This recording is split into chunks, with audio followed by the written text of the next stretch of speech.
과학 기자와 함께 전 세계 도시 속에 숨겨진 과학 문화 유산을 알아보는 코너입니다. 과학도시 오늘도 최소라 기자와 함께합니다. 어서 오세요. 안녕하세요. 네, 오늘은 어떤 도시로 떠나볼까요? 네, 오늘 둘러볼 도시는 세계에서 가장 큰 실험 장비 중에 하나가 있는 도시인데요. 어디인지 말씀드리기 전에 준비된 영상 보시고 감을 잡아보시겠습니다. 네.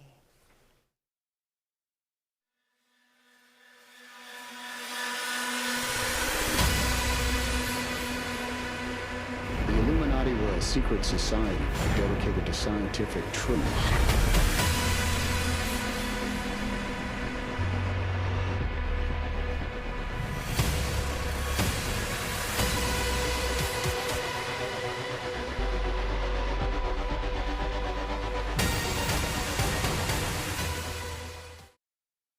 네, 오늘의 과학도시는 스위스 제네바입니다. 세계에서 가장 큰 입자가속기를 비롯해서 첨단 과학 장비들이 즐비한 곳이고요. 네. 또 국제기구의 본부가 여기에 여러 곳 있어서 유익한 견학 프로그램도 굉장히 많이 있습니다. 네, 진정한 과학 도시가 아닐까 싶은데요. 자, 영상 속에 잠깐 그 영화의 한 장면도 등장했었는데 이게 그 다빈치 코드의 후속작인 천사와 악마잖아요. 네. 근데 여기에 배경도 제네바인 줄은 몰랐습니다. 아, 네, 그렇습니다. 이 다빈치 코드만큼은 아니지만 국내에서도 꽤 인기를 끌었던 영화죠. 이 천사와 악마가 이곳 제네바를 배경으로 하는데요. 영화 내용을 앞부분만 살짝 소개해드리면요. 네. 이 제네바의 유럽 입자물리 연구소 세른에서 이 반물질을 만들어냈는데요. 이 반물질을 반종교단체가 훔치면서 이 반물질을 이용해서 바티칸을 폭파해버리겠다고 협박을 하면서 펼쳐지는 이야기입니다. 이 추격전의 음모까지 어우러지면서 굉장히 매력적인 영화인데요. 여기서 나오는 반물질은요, 실제로도 존재하는 물질입니다. 예. 일반 물질과 성질이 반대인 물질인데 이 반물질과 물질이 만나면 서로 소멸하면서 굉장히 큰 에너지가 나옵니다. 이 1928년에 이 반물질의 존재가 이론적으로 예견이 됐었는데요. 이후에 전자와 양성자, 중성자의 반물질까지 차례로 발견이 됐고요. 2004년에는 제네바 세른에서 수소의 반물질을 38개 만드는 데 성공했고요. 이 반물질을 0.172초 동안 포착을 했습니다. 이 반물질은 자연에서 거의 즉시 소멸하기 때문에 0.172초면은 굉장히 긴 시간 동안 포착을 하는 거거든요. 그래요? 이 영화 천사와 악마 속에서는 반물질을 이 붙잡아 놓을 수 있는 용기가 나와서 이것을 폭탄처럼 이용을 한다는 설정인데요. 실제로 반물질을 폭탄으로 사용을 한다면은 이 위력이 수소 폭탄보다도 1000배는 더 강력할 것으로 예상이 되지만요. 네. 아직은 반물질을 오랫동안 가만히 잡아둘 만한 용기가 개발되지 않았고요.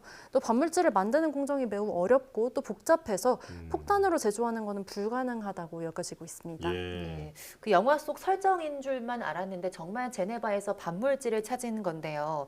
그 영화에도 나오고 또 최초로 반물질을 생성해낸 유럽 입자 물리 연구소인가요? 세른 실제로 어떤 곳일까요? 네, 세른은 이 제네바 근교의 프랑스와 스위스의 국경지대에 있는 첨단 과학연구소인데요. 유럽의 과학자들뿐만 아니라 우리나라를 비롯해서 전 세계 과학자들이 여기에서 다양한 실험을 하고 있습니다. 네. 이 세른에는 여러 가지 첨단 장비들이 있지만 대표적인 장비는 대형 강입자 충돌기 LHC일 겁니다. 이 LHC를 소개해드릴 건데요. 이 LHC는 말 그대로 입자를 그중에서도 양성자를 굉장히 빠르게 가속하는 장비입니다. 네. 이를 위해서 이 원통형 가속기를 원형으로 배치해 놓고 있는데 그 둘레가 27km로 거의 지구상의 가속기 중에 가장 큰 규모입니다. 이 원통 안에는 어마어마한 전기력과 자기력이 가해져서 이 안에서 입자가 매우 빠르게 가속을 해서 서로 충돌을 하게 되어 있는데요.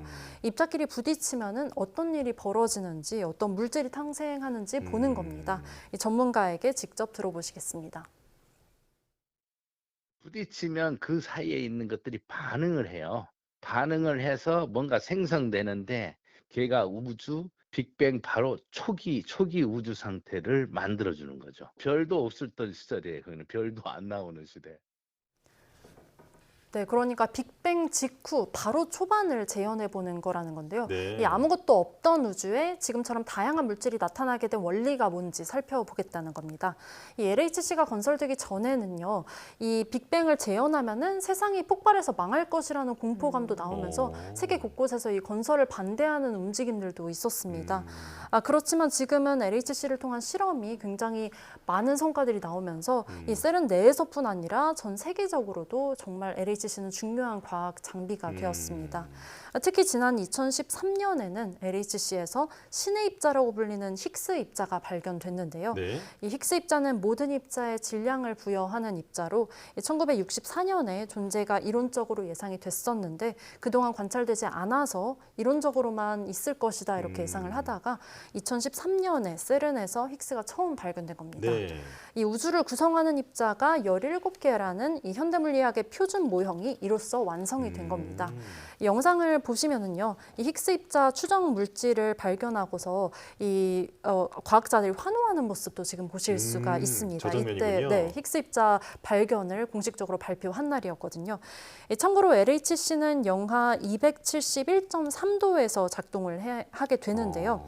이 너무나 큰 전기력과 자기력을 가해야 하기 때문에 이 저항이 없는 초전도체로 만들어졌기 때문입니다. 예. 이 초전도 현상이 나타나는 온도까지 굉장히 차갑게 만들어서 작동을 시키는 건데요.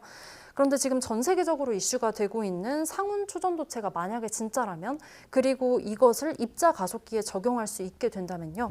이 가속기에서 더 큰 힘을 줄 수 있기 때문에 입자물리 실험이 획기적으로 도약할 수 있는 계기가 될 수도 있을 것 같습니다. 그렇군요. 워낙 신비로운 연구 시설이다 보니까 영화보다 더 영화 같다는 생각이 드는데요. 이 제네바 세른이라는 곳을 직접 방문할 수도 있나요? 네, 그렇습니다. 이 세른은 제네바 국제공항에서 4km 정도 떨어진 굉장히 가까운 곳인데요. 이 트램을 타고 공항에서 바로 이동할 수도 있습니다. 네. 이 세른에서 직접 운영하는 무료 가이드 투어가 있는데요. 12명 이상의 단체는 온라인 사전 예약을 해야 하고요. 또 개인이라면은 현장에 가서 예약을 해야만 합니다. 이 투어는 영어나 불어로 진행이 되고 세른의 초기 가속기의 실물을 볼 수도 있습니다. 하지만 아쉽게도 앞서 말씀드린 LHC는 직접 볼 수가 없는데요. 이 LHC는 한번 가동을 하고 나면은 이후 몇 달 동안 계속 방사능이 나오면서 이 다가갔다가는 피폭이 될 수 있기 때문입니다. 네. 이 밖에 세른 홈페이지에 들어가시면은 가상으로 세른을 투어할 수 있는 이런 영상물도 많이 준비돼 있고요. 또 세른에서 진행되고 있는 여러 가지 실험을 쉽게 설명해주는 영상물도 있고 이 밖에 다양한 첨단 장비들을 소개하는 자료들도 있습니다. 아, 네. 예. 그런데 제네바의 세른 말고도 또 국제적으로 중요한 기구들이 많이 자리 잡고 있다고요? 네, 그렇습니다. 제네바에는 UN 유럽 본부를 포함해서 세계보건기구와 세계기상기구, 국제적십자사와 같은 여러 가지 국제기구와 NGO까지 수백 곳이 본부를 두고 있습니다. 이 같은 기구들이 유난히 제네바에 많이 진출을 한 거는요. 역사적, 지리적 배경이 있는데요. 이 스위스가 유럽 내륙의 중심에 위치를 해서 이 여러 국가들과 국경을 맞닿고 있기도 하고요. 이 가운데서도 제네바가 16세기 종교 개혁의 중심지가 되면서 이 종교적인 피난민을 수용하면서 주변 나라로부터 이런 영적인 정치적인 독립성을 확보할 수 있었고 또 이후에 전쟁을 지나면서도 스위스가 계속 중립국의 지위를 지켜나가면서 이 국제기구를 유치를 하는데 유리했던 이유가 굉장히 큽니다. 네. 이 스위스 연방정부는 지금까지도 국제기구를 더 유치하기 위해서 그리고 지속시키기 위해서 경제적이고 인프라적인 지원을 제공하는 정책을 펼치고 있기도 합니다. 네, 역사책을 보면 제네바의 이름이 정말 많이 등장하는데 그런 배경이 있었군요. 자, 그 제네바에 가면 지금 말씀해주신 이런 국제 기구들도 직접 둘러볼 수 있나요? 네, 그렇습니다. 제네바에는 관광객들이 이런 국제기구를 직접 둘러볼 수 있는 투어 프로그램이 굉장히 다양하게 운영되고 있습니다. 네. 유럽 UN 본부 이 홈페이지에 들어가면요. 유료로 진행되는 투어를 예약할 수 있는 곳도 있고요. 또 당국이 진행하는 무료 투어 프로그램도 있습니다.